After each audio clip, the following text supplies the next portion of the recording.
If you have kids, you've likely seen or used the Boogie Board reusable writing tablet, or maybe you have one for yourself. It's a great product. And in today's interview, we speak with two key team members that share the story of how it all began, how they grew the business to millions of dollars in sales, and how they keep their innovation going as a growing company.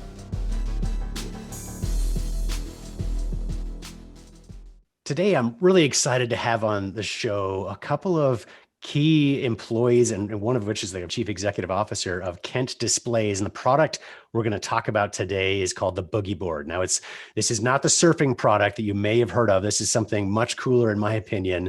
And they're going to describe exactly what the product is, how it works, et cetera. But it's been a massive success over the last 11 or 12 years. We're going to talk a bit about their story, what they've learned over time that I'm sure will help many of our listeners. But it's just a fascinating story and a fascinating product as well. But I want to introduce our two guests that we have on with us today. First of which is Dr. Asad Khan, who's the Chief Executive Officer of Kent Displays and also a member of the board of directors. In his role, he oversees sales, marketing, technical, operational, and financial functions of the organization. So he's a busy guy for sure. He's involved in key strategic planning for the technology and business interactions of the corporation. And Dr. Khan has been with Kent Displays for over 26 years. And this time he's held numerous positions in R&D as well as management functions. He's also an adjunct professor of chemical physics at the Liquid Crystal Institute at Kent State University, of which I'm a big fan. I had a lot of friends. I forgot to mention one thing. One of the reasons I'm so excited for this interview is it brings me home. You know, as many of you know, our office is currently just south of Denver in Colorado. Kent Displays is headquartered just outside of Cleveland, Ohio, which is where I grew up. So it's great to connect with and work with these great people from a great place for sure. And I know Kent State University very well. Dr. Khan also, he holds 20 US and international patents. And many of our listeners have filed for and some achieved or received patents and know how hard that is to get one. So that's a great achievement for sure. He's also co-inventor on several pending US and foreign patents on cholesteric materials and displays. I'll let him describe what that is as we get into the interview. He'll know better than I do. And then also we've got on the line with us today, Hunter Morris, who has been with the company since 2009. He's an award-winning product innovation and design leader at Boogie Board, which is within the Kent Display Company. And as he and they will describe, it makes reusable writing and creativity products using LCD technology. Again, they'll describe better what that means. You really get a grasp of this product if you're not familiar with it. Although if you have kids in your home, they probably know, and you probably do as well, because I imagine many of you already have Boogie Boards in your home. Today, we're going to talk about that product, but also many more that are coming in their innovation pipeline.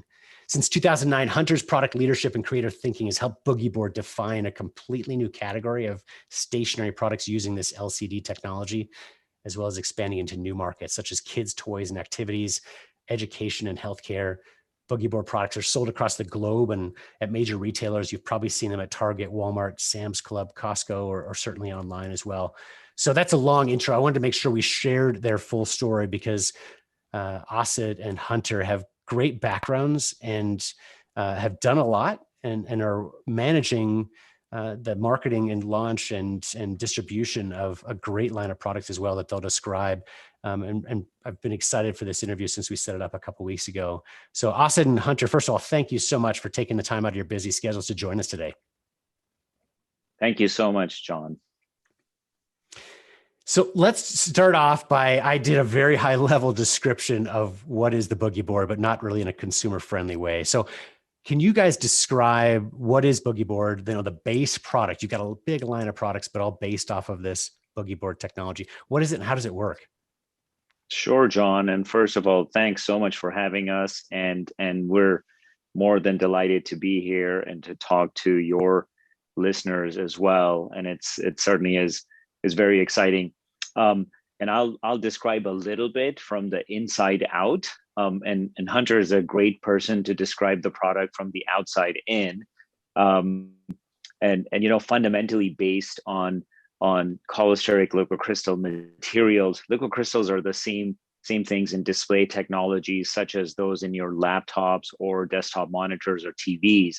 And so very similar liquid crystals that we manufacture here in our headquarters in Northeast Ohio, and then make flexible panels. And for those of you that are watching, I've got a little sort of a flexible panel that goes inside a Boogie Board, ultimately to use a stylus to be able to write on the Boogie Board, and in a completely analog way.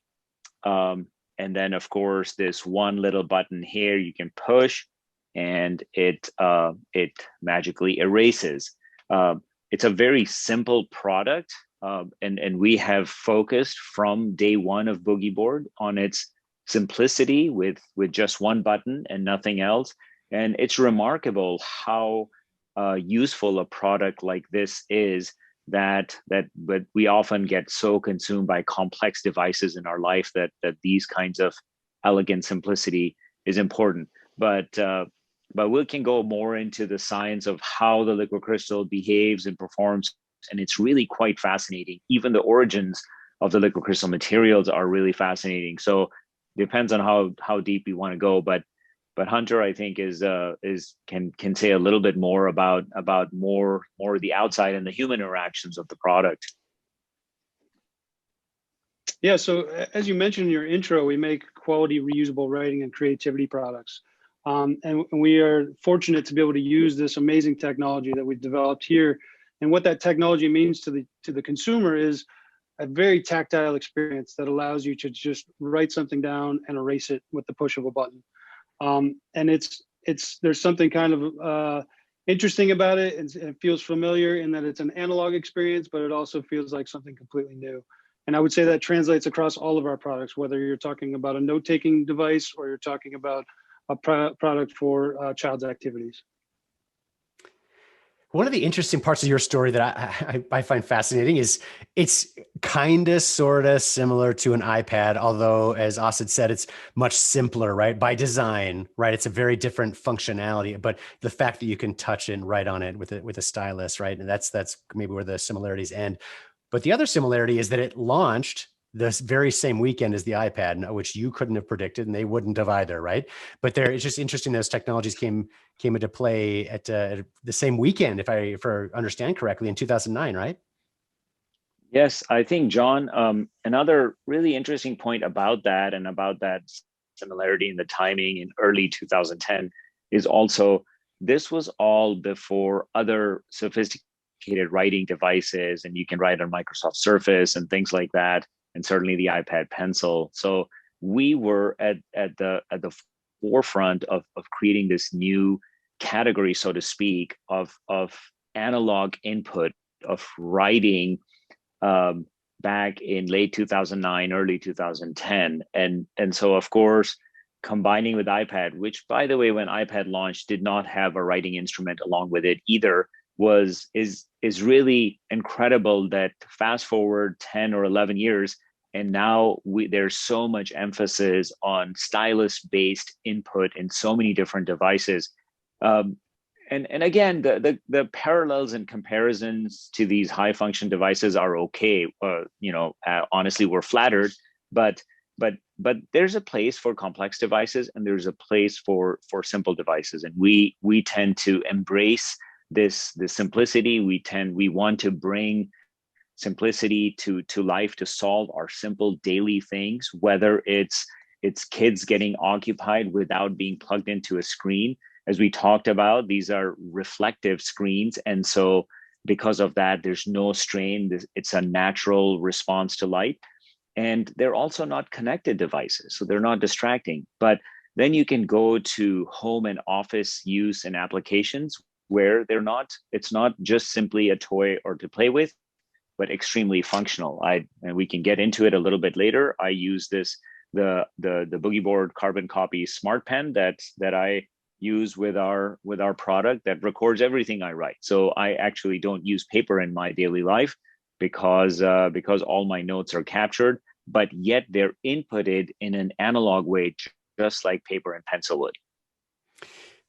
And, I've been a user even before we met. So I was super excited when we had the chance to start working together many months ago. And it's been really a fun ride. But one of the things I've noticed even before that is there are a few competitors out there that have the simplified form, but they're 5 to 10 times the cost of the Boogie Board. They're really expensive. Some of these pure writing tablets, right, that aren't like iPads, but they're meant to be just written on, like that paper feel, et cetera. So how do you talk about how it's simple, and obviously I agree. That's one of the things I love about it is the usage is simple. The development is certainly above my head, right, and very complex of the technology that goes into there.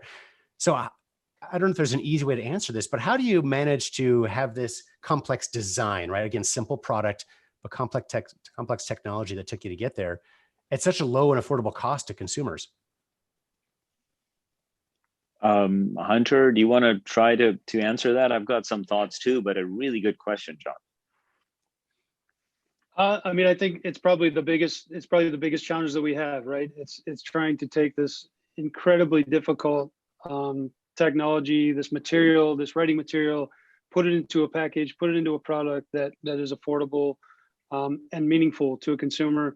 And honestly, we have times where we start to look toward adding other features, and we pull back because really inherent to the Boogie Board line, the product lines, is this simplicity and easy to use. So it is focused on one or two tasks and not trying to do everything.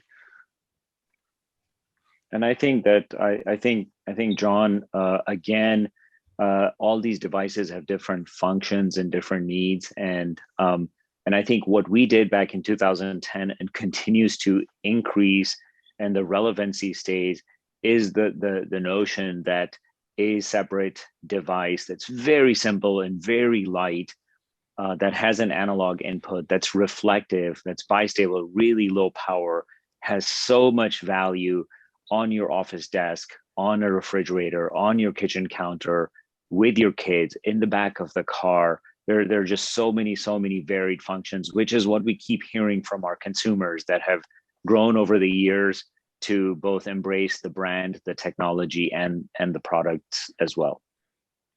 I do encourage our audience, and I'll come back to you in a second, Hunter. I encourage our audience to check out the website at myboogieboard.com to see these products.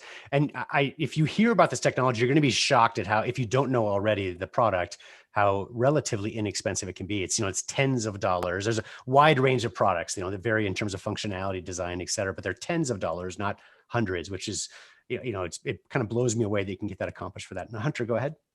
Yeah, no, I was just going to add on to what Asad was saying, and it's well put.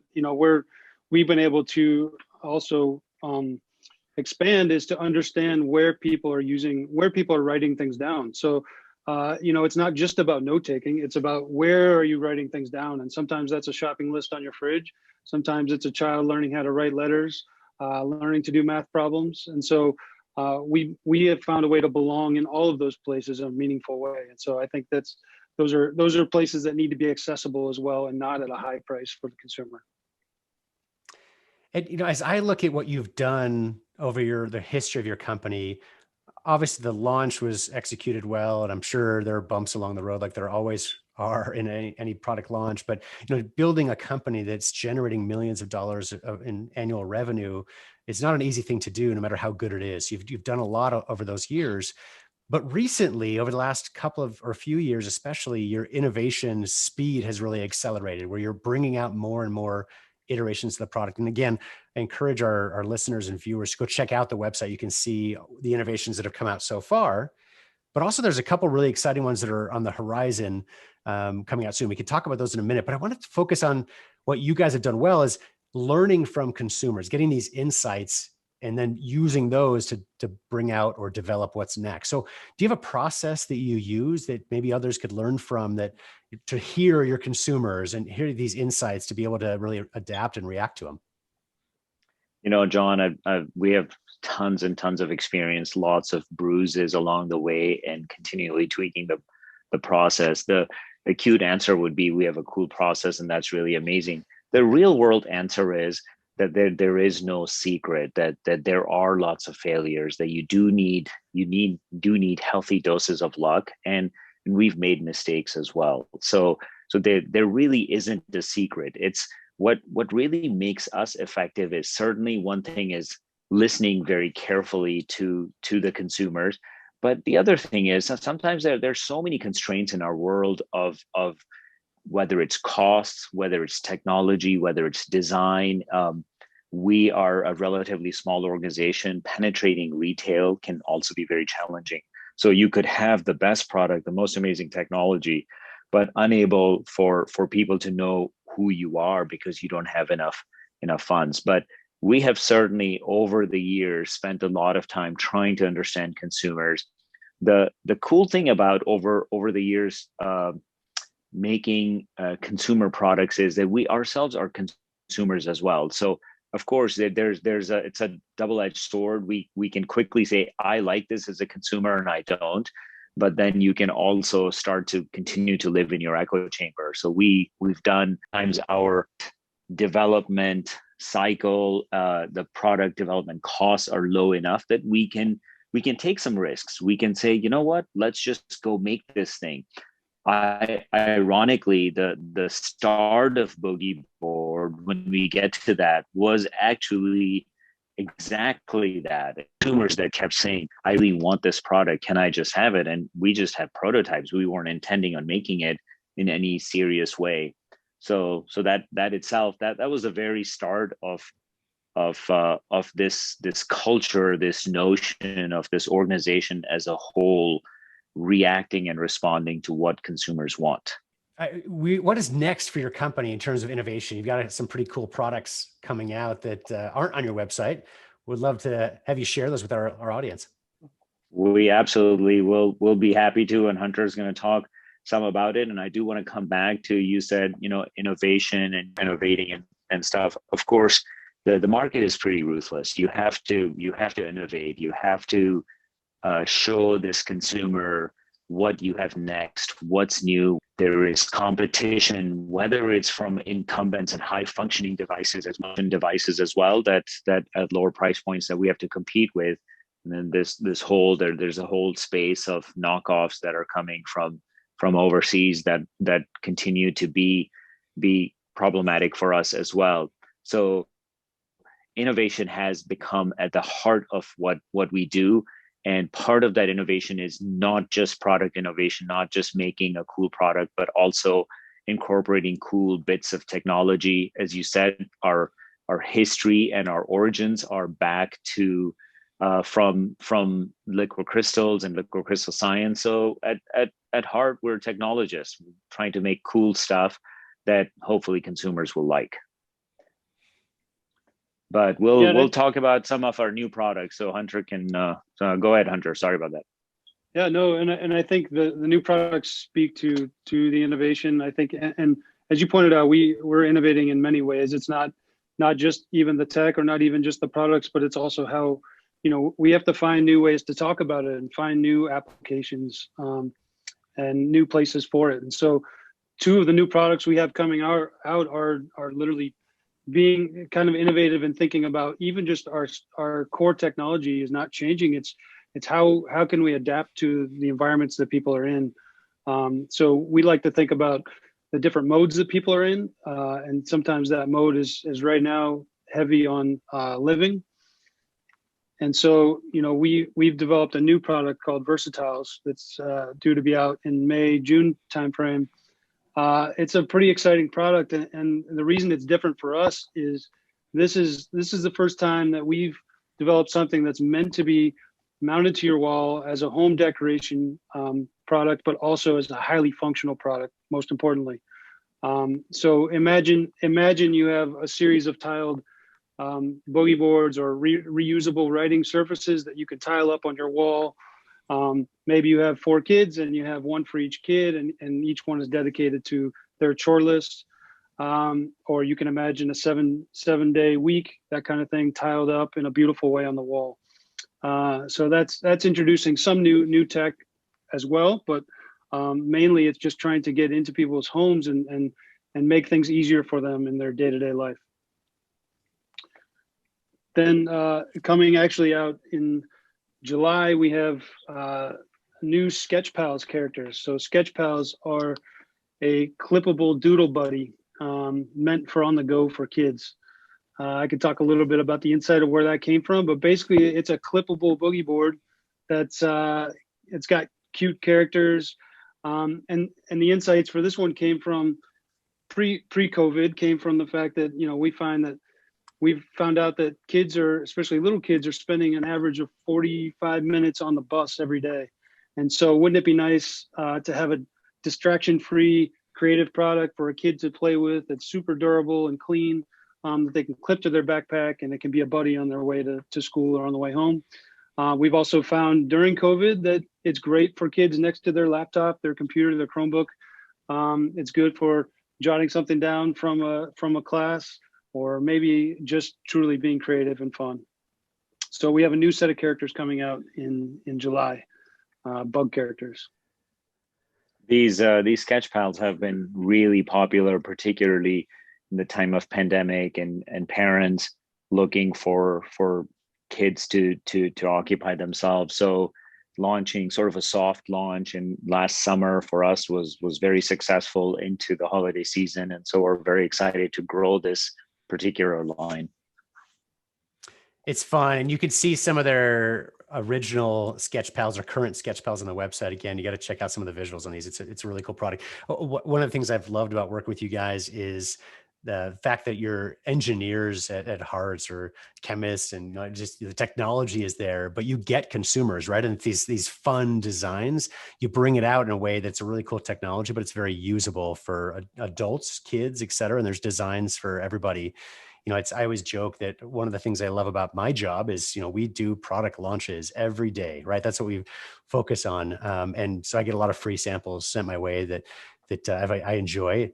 And with Boogie Board, that's been no different. We've gotten a few free ones sent to us as we early, started working together. But it's funny. I've shown them, and my kids have used them, where we've ended up buying a lot more than we got for free, which is not always the case. Like, just because, I don't want to call up your team and ask for more. Like, we just bought some more for our kids and for family, and it's we become real customers because the technology is so cool, but also usable on an everyday basis. And I'm excited for these upcoming launches as well. Asad, you talked about. I want to jump back a little bit. You talked about knockoffs, and this is something that a lot of entrepreneurs, product marketers, it's a challenge they face in this world, because it's becoming easier to copy other people's ideas. Yours may be harder than most, but they're still there, right? Just because there's so much technology behind it. So what's your advice to inventors and entrepreneurs that might be facing that, or even just worried about it, where, I don't want to let my product baby out in the market because someone's going to copy it? How do you fight that off? Yeah. Well, certainly an 800-pound gorilla in the room, but I'm going to approach it from a positive perspective. I think for all your listeners and innovators that are out there developing products, I think you should be very proud the day your product gets knocked off. The reason is that means you have become successful. So it's actually a very, very big milestone and something notable. So one part is take pride in the fact that you've created something so amazing that so many people want, that there are entire organizations and teams of people that say, you know what, we want to do it too, whether we'll steal it or try to copy it, and so on and so forth. I get inspired by that, and I try to keep our spirits up, thinking that way as well. Now, the reality is, yes, the market forces, look, though they're not spending as much time in development and in safety and regulatory stuff and performance and reliability. So the products tend to be very, very poor quality. We worry often not so much about losing a sale to one of those knockoffs, but more about the constant erosion of a consumer confidence in this entire category. And that's a much bigger worry for us. But yes, at the end of the day, keeping our patents tight it's important. We've done a lot of that and staying vigilant, but it's very, very tough. It's an expensive sport if you're going to chase people after with lawsuits and whatnot. Our focus tends to be, we want to look at our brand, our products, our consumers, and continue to answer the mail, providing a superior product at market competitive prices. It sounds like I'm talking about, it's just sort of commonsensical, but honestly, it goes a really long way if we just put our heads down and go make really cool stuff. And the knockoff guys, they'll knock it off too. Guess what? That means you made something really cool if your next thing gets knocked off as well. So what we have to do is we have to continue to innovate and stay at the forefront and lead the way. I do want to do a quick sidebar, John. I know you're not necessarily asking that, but part of it is the technology inside the amazing liquid crystal panel. It's the surfaces are 2 microns apart. And to give your viewers a sense of what 2 microns is, your hair is about 100 microns in diameter. 2 microns means that it's 1/50th of the diameter of your hair. That's how close the two surfaces are. We make them in a continuous way here between two flexible plastic substrates 24 hours a day. Incredible science, incredible amount of technology and engineering that goes into it, yet to make a simple product. But I think what Hunter and his team are doing is taking that amazingly sophisticated technology and turning it into products and designs and uses and touch and feel that really delight consumers of all ages, from toddlers all the way to our grandparents and everyone in between. And that takes yet another level of innovation and sort of technical finesse and prowess and design and knowing your consumers. So it really has become important. And that's why the designs get copied as well. It's not just the technology. And so I think that for us, it's been Hunter and his entire team in terms of this design has been remarkable over the last 11 years to continue to build this. And so from your listeners' perspective, I think my thing is, I come from a technology background. Very easy as a technologist to say you've done the hard part. Now, here's I'm showing a panel for those that are not watching. I'm showing the panel and saying, look, I've done the hard part. You should go do the easy part. And guess what? I don't think that part is easy. That part is equally. Don't underestimate it, and focus on that as well. If we have time in your podcast, we'll talk about sales, which is even yet harder than both of those two put together. Yeah, for sure. That's a great answer. And I think it's good advice. We get the question all the time. I've talked to inventors that are even hesitant to launch because they don't want to get knocked off. I'm like, it is flattering, but what you pointed out, I think is very astute. One is innovation. That's going to keep you at least a couple of steps ahead, right? Because like you said, they'll copy that too, but you continue to innovate.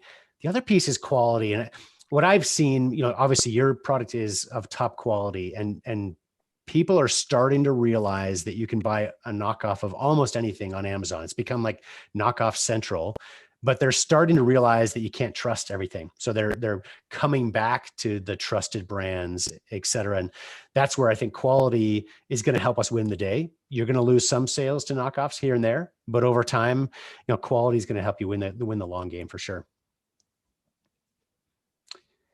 So are there any questions that I didn't ask that you guys think will be helpful for our audience?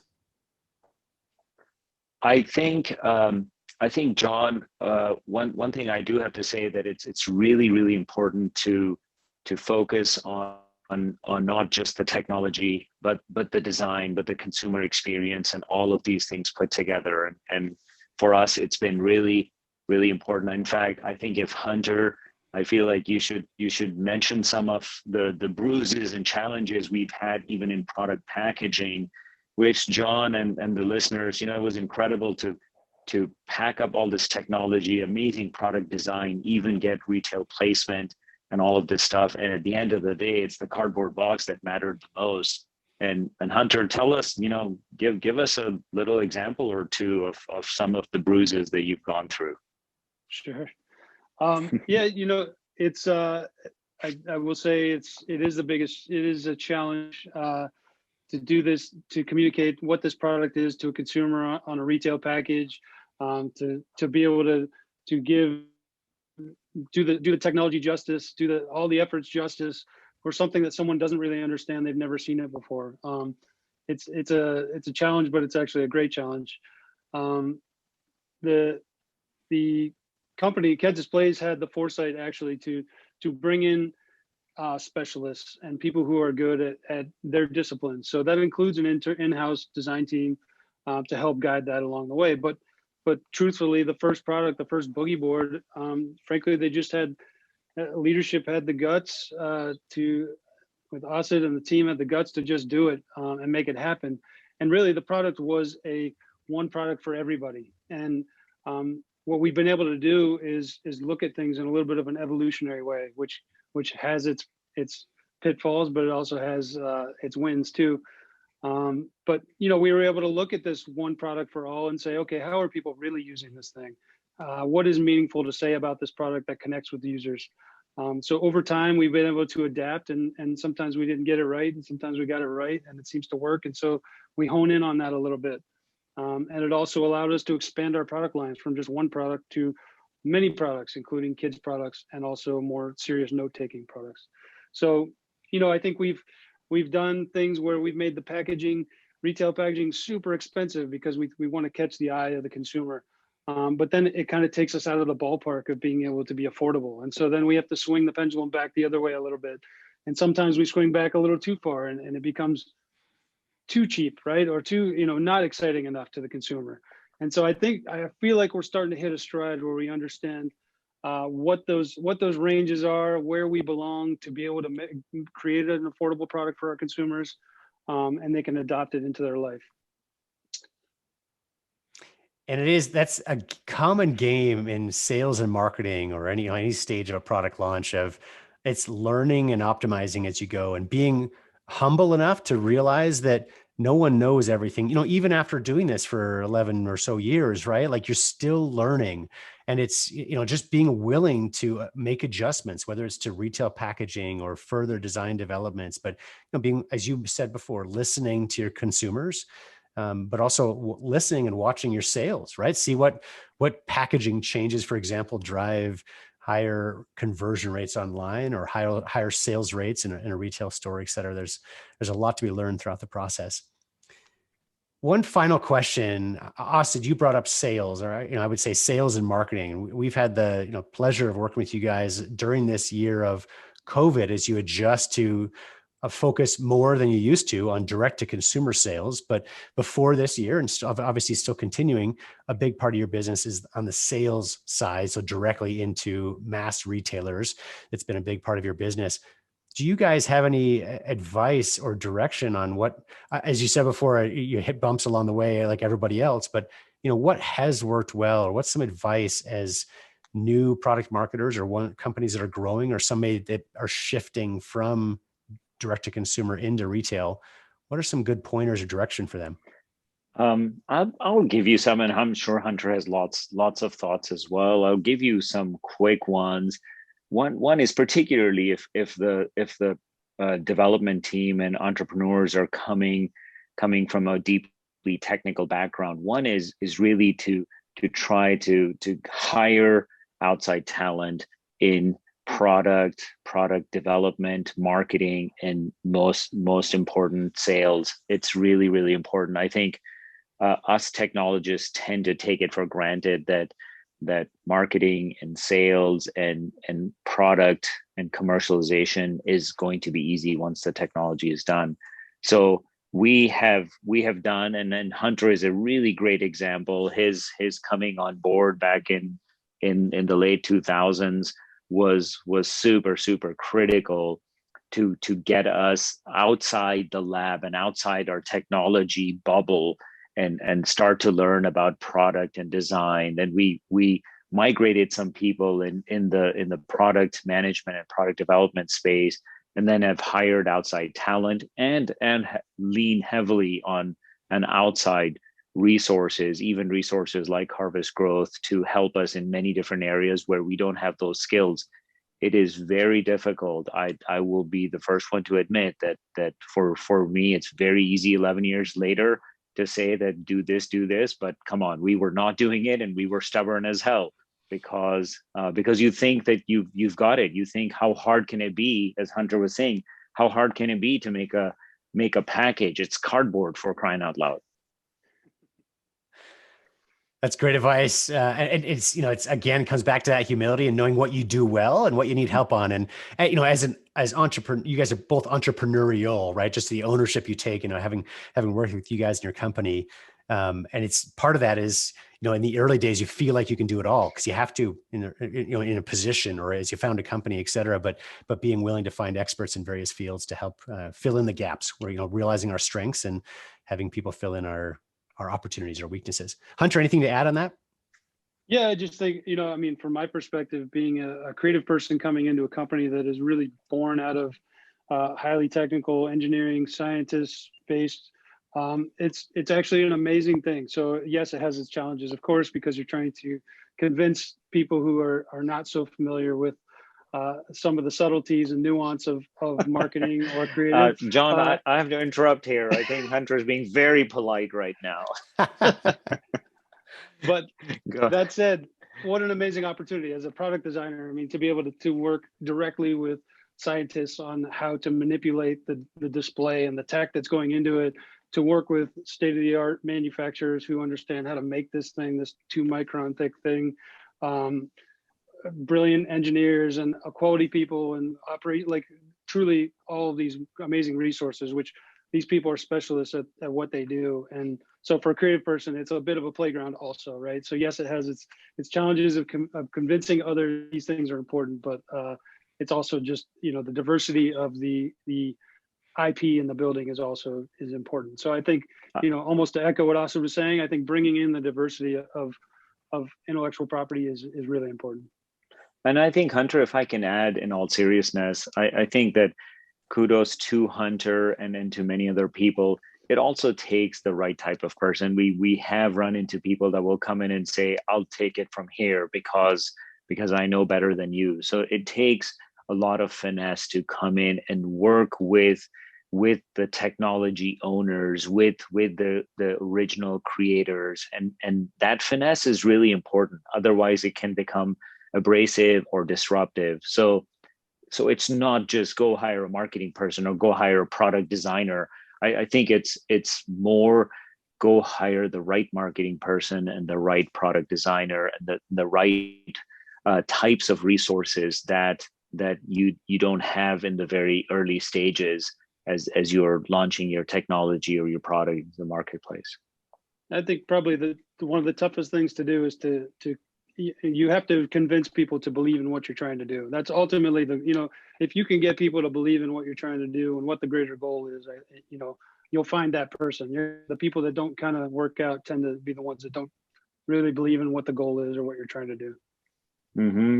Yeah. These small companies for sure become very much, John, you used the word ownership. I love that word. All of us, we're about 75 of us, all 75 of us have a certain sense of ownership of the spaces that we're interacting with within the organization. That's how such a small organization can have a global footprint with offices in China and distribution in 30 different countries and making millions and millions of these boogie boards every year. So I think that, Hunter, you're right. And this ownership and sense of just saying, I really buy into this, I believe it, and then let's do it. And then what we do is we have so many interdisciplinary roles. We don't have one person doing one job. We have one person doing multiple roles and lots of overlap.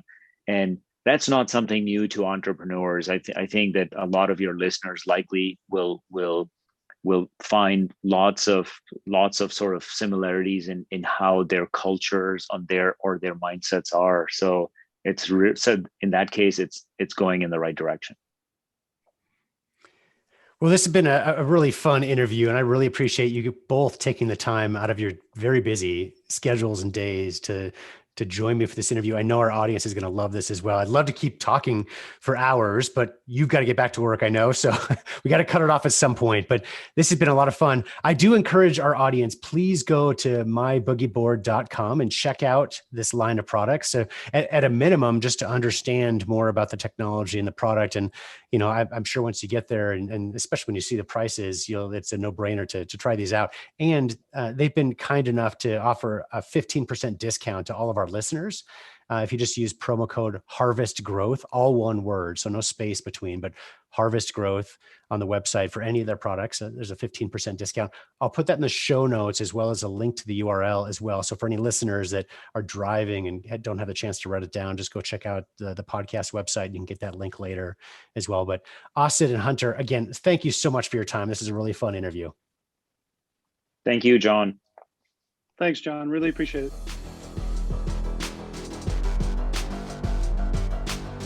Thank you for your valuable insights and for taking the time to share your story. Our audience of inventors, entrepreneurs, and product marketers will benefit greatly from what you've taught us today. For the listeners, go to their website to learn more. Also, be sure to check out harvestgrowthpodcast.com to see other episodes that we have recorded. And if you like this episode and you want to learn more about how you can profitably grow your consumer product business, please subscribe to our show and leave us a review on iTunes or Google Play.